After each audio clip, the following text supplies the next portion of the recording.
Hello everyone, কেমন আছো তোমরা সবাই? আশা করছি তোমরা যে যেখান থেকেই আমার ভিডিও দেখছো অনেক ভালো আছো এবং অনেক সুস্থ আছো। আর আমিও খুব ভালো আছি, বিন্দাস আছি। তো আজ আবারও এসে গেছি একটা রেসিপি ভিডিও নিয়ে। আজ খুব ইন্টারেস্টিং একটা রেসিপি তোমাদের সাথে শেয়ার করব, জনপ্রিয় মাছের মাথার মুড়ঘণ্টর রেসিপি। তো আজ আমি মাছের মাথার মুড়ঘণ্টটা করছি, একটাও কাটা নেই, একদম কাটা ছাড়িয়ে করছি। যারা মুড়ঘণ্ট খেতে খুব ভালোবাসে বাট কাটা ভালোবাসে না, কাটার জন্য মুড়ঘণ্ট খায় না, তাদের জন্য কিন্তু এটা পারফেক্ট রেসিপি। তো এখানে আমি প্রেসার কুকারে জল দিয়েছি, একটা কাঁচা লঙ্কা দিয়েছি, একটু নুন দিয়েছি, আর মাছের মাথা দুইটা ছিল সেটাই দিয়ে দিয়েছি। এবার আমি ভালো করে ঢাকনাটা লাগিয়ে 3 থেকে 4টা সিটি মেরে নেব। মাছের মাথা যদি ছোট হয়, তবে ধরো মাছের মাথাটা ছোট ছোট পিসও থাকে না, তখন একটু কম সিটি মারলেও হয়। আমি 4টা সিটি মেরেছি।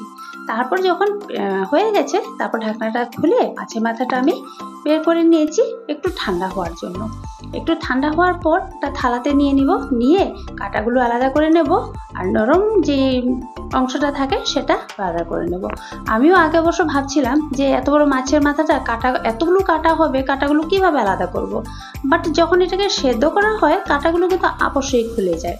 খুব ইজিলি আমি কাটাগুলোকে এক সাইড করে দিয়েছি, আর নরম অংশটাও যেগুলো আমার দরকার সেটাও আমি নিয়ে নিয়েছি।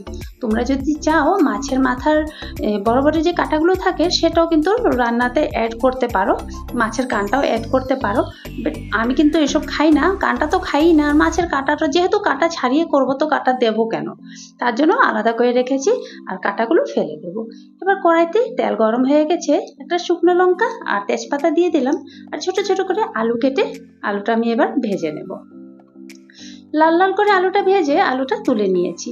এবার ওই তেলেই আমি কেটে রাখা পেঁয়াজটা দিয়ে দিলাম। ছোট সাইজের পেঁয়াজ ছিল, তার জন্য আমি 2টা নিয়েছি। তোমাদের বড় সাইজের পেঁয়াজ যদি থাকে একটা নিলেও হবে। পেঁয়াজের সাথে আমি একটা কাঁচা লঙ্কাও দিয়ে দিলাম। এবার গোবিন্দভোগ চাল আমি 1 ঘন্টা আগে ধুয়ে ভালো করে রেখে দিয়েছিলাম, তোমরা যে কোনো চাল ব্যবহার করতে পারো। চালটাও এই মুহূর্তে আমি দিয়ে দিলাম, আর ভালো করে একটু নাড়িয়ে চাড়িয়ে কালারটা চেঞ্জ হওয়া পর্যন্ত ভালো করে একটু নাড়িয়ে নেব। তারপর আমি এখানে টমেটো ব্যবহার করব।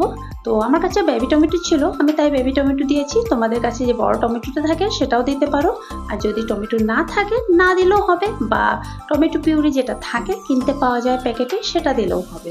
তো এবার ভালো করে আবার একটু নাড়িয়ে চাড়িয়ে এবার একটা মশলা দিচ্ছি।